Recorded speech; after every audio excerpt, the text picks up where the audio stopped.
Handicap ಇದ್ದರೂ ಸುದ್ದ ಕಾಲು ಇರಲಿಲ್ಲ ಆದರೂ ಸುದ್ದ ತಮ್ಮ ಎಲ್ಲ ಪೂರ್ಣ ಕೆಲಸವನ್ನು ಅವರೇ ತಾವು ಸ್ವತಂತ್ರ ಮಾಡ್ಕೊಳ್ತಾರೆ ಅನ್ನೋದರಿಂದನೇ ಅವರಿಗೆ ಆ ಮಗುವನ್ನು ನಾವು ಕೊಡಲಿಕ್ಕೆ ನಾವೆಲ್ಲರೂ ಸರ್ಕಾರದವರು ಪರ್ಮಿಷನ್ ಕೊಟ್ಟಿದೆ. ಆದರೆ ತಾವು ಸುದ್ದ ಅವರಿಗೆ ಕಾಲು ಇಲ್ಲದಿದ್ದರೂ ಕೂಡ ಇನ್ನೊಂದು ಮಗುವನ್ನು ಸಾಕಬೇಕು ಅನ್ನೋ ಒಂದು ಗಟ್ಟಿ ನಿರ್ಧಾರಕ್ಕೆ ನಾವು ನಮ್ಮ ಭಾರತೀಯರೆಲ್ಲರೂ ಕೂಡಿ ಅವ್ರಿಗೊಂದು ದೊಡ್ಡ ನಮಸ್ಕಾರವನ್ನು ಹೇಳಬೇಕು.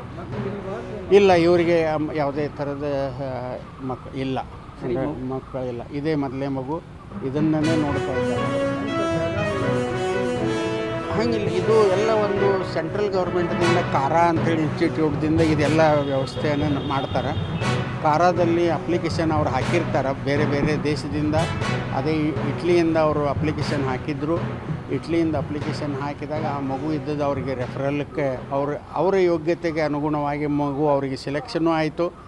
ಆದರೆ ನಮ್ಮಲ್ಲಿ ಒಂದು ಏನಿದೆ, ನಾವು ತಂದೆ ತಾಯಿಗಳಿಗೆ ಮಕ್ಕಳನ್ನು ಕೊಡ್ತಾ ಇಲ್ಲ, ಮಕ್ಕಳಿಗೆ ತಂದೆಗೆ ತಾಯಿಯನ್ನು ಒದಗಿಸ್ತಾ ಇದ್ದೀವಿ.